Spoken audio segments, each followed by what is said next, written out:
ఇప్పుడు గత జనవరి నుంచి అమెరికాలో కొత్త గవర్నమెంట్ వచ్చింది.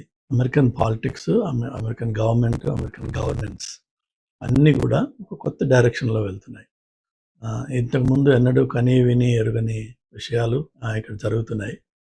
అందులో మనకు సంబంధించి పర్టిక్యులర్‌లీ ఇండియన్స్ కానీ, ఇమ్మిగ్రెంట్స్ యాస్ ఎ హోల్ చూసినట్లయితే ఇది legal, illegal, over stayed, under stayed అని అన్ని రకరకాల క్లాసిఫికేషన్స్ ఉన్నప్పటికీ ఇన్ జనరల్ ప్రస్తుతం ఇది ఇమ్మిగ్రెంట్స్కి కష్టకాలం.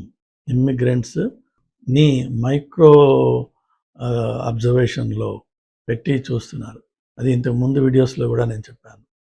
దయచేసి ఎవ్వరు కూడా ఎక్కడ కూడా లా అండ్ ఆర్డర్ సిచ్యువేషన్లో, అంటే పోలీసు వాడు ఆపితే ఆపించుకుని లేక వాళ్ళ కలలో పడి కేసులు అయ్యి సిచ్యువేషన్లోకి రాకూడదు. వచ్చినట్టయితే వాళ్ళ అమెరికన్ స్టే అక్కడికక్కడ ఇన్స్టంటేనియస్గా ఎండ్ అయిపోతుంది. సో దీనికి రకరకాల కారణాలు ఉండొచ్చు. అందులోనూ మన community is the now second largest అనుకోవాలి. స్పానిష్ పీపుల్ తర్వాత, హిస్పానిక్స్ తర్వాత. సో స్పానిష్ అనేటప్పటికీ సెవరల్ కంట్రీస్ ఉంటాయి, సౌత్ అమెరికన్ కంట్రీస్ అన్నీ అందులోకే వస్తాయి. అంతే తప్ప ఒక మెక్సికోనే అనుకోవద్దు దయచేసి, ఆ పొరపాటు చేయొద్దు, మిస్అండర్స్టాండింగ్లో ఉండొద్దు. So south American countries and కొలాక్యువల్గా చెప్పాలంటే వాళ్ళని బ్రౌన్ పీపుల్ అంటారు. అందులో అదే బ్రౌన్ జాతిలోకి మనం కూడా వస్తాం. అయితే అన్ఫార్చునేట్గా ఏంటంటే నంబర్స్ చూసేటప్పటికీ వాళ్ళు అందరికంటే ఎక్కువ పాపులేషన్ అది. అందులో మంచి మోతాదు, మంచి పర్సంటేజ్ ఇల్లీగల్గా కూడా వచ్చిన వాళ్ళు ఉన్నారు. అయితే ఈ మధ్యకాలంలో మన వాళ్ళు కూడా చాలామంది ఇల్లీగల్గా వచ్చిన వాళ్ళు ఉన్నారు. ఇటు కెనడా వైపు నుంచి, అటు టెక్సస్ వైపు నుంచి. ఈ డుంకీ అనేదో ఉంటుందట, 40 లక్షలు, 50 లక్షలు, 60 లక్షలు కూడా ఖర్చు పెట్టి చావుని ఎదుర్కొని, ఎందుకంటే అంత భయంకరమైన జర్నీ చేసి వాళ్ళు అమెరికాకి వస్తున్నారు.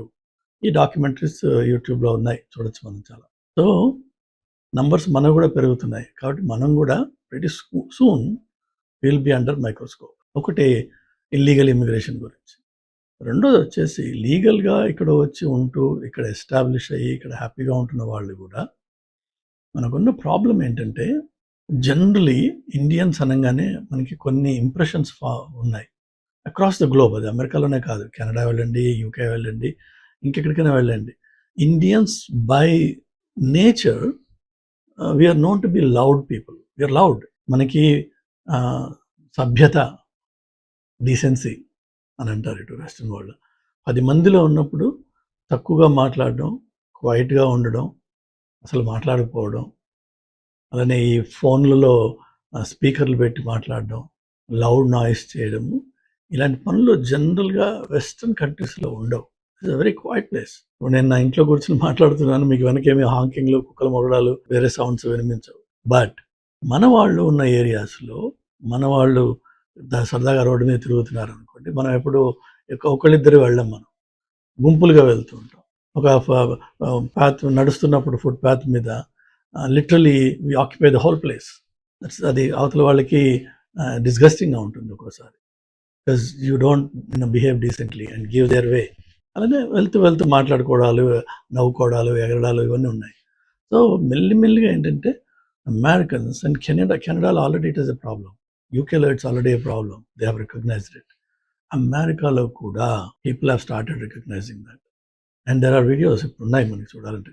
పర్టికులర్లీ ఈ పండుగల టైంలో మన celebrations, I think we're going a little overboard. ఈ డల్లాస్పురం అని చెప్పి డాలస్ని, అలానే ఇటు ఎడిసన్లో న్యూజెర్సీ, ఇలా కొన్ని ప్లేసెస్లో ఎక్కడైతే ఇండియన్ పాపులేషన్ కొంచెం ఎక్కువగా ఉన్నారో, కాన్సన్ట్రేషన్ ఎక్కువ ఉందో, ఆ ఏరియాస్లో మనము we start showing off. And show off ఈ టైంలో ఇప్పుడున్న వాతావరణంలో చాలా డేంజరస్. ఎందుకంటే ఒక పక్క majority of the population is suffering. Economy పరమచండాలంగా ఉంది. ఫుడ్ స్కేర్సిటీ మొదలవుతోంది. వాల్మార్ట్స్ క్లోజ్ చేసేస్తున్నారు చాలా చోట్ల. So poor people are really struggling. అదే పావర్టీ బాగా ఉన్న టెక్సస్ లాంటి ప్లేస్లో కొన్ని మన Indian communities are blowing money like it is now it is business. So ఆటోమేటిక్గా ఏంటంటే we attract that attention. Either వీళ్ళు బాగా ఉన్నారని చెప్పో ఈర్ష్య అయి ఉండొచ్చు, లేక వీళ్ళకి మినిమం బిహేవియర్ రావట్లేదు అని ఉండొచ్చు, లేక వీళ్ళు అమెరికాని ఇండియాగా మార్చేస్తున్నారు అని చెప్పేసి రకరకాల కారణాలతోటి మనం అంటే ద్వేషం పెరిగే అవకాశం బాగా ఉంది. దానికి తగ్గట్టుగా మన బిహేవియర్ మార్చుకోగలిగితే మనం ఇక్కడ సేఫ్గా ఉండొచ్చు. లేని పరిస్థితిలో ఈ బాలకృష్ణ సినిమాలకి పోస్టర్లకి పాలు పోయడం అదేమిటో.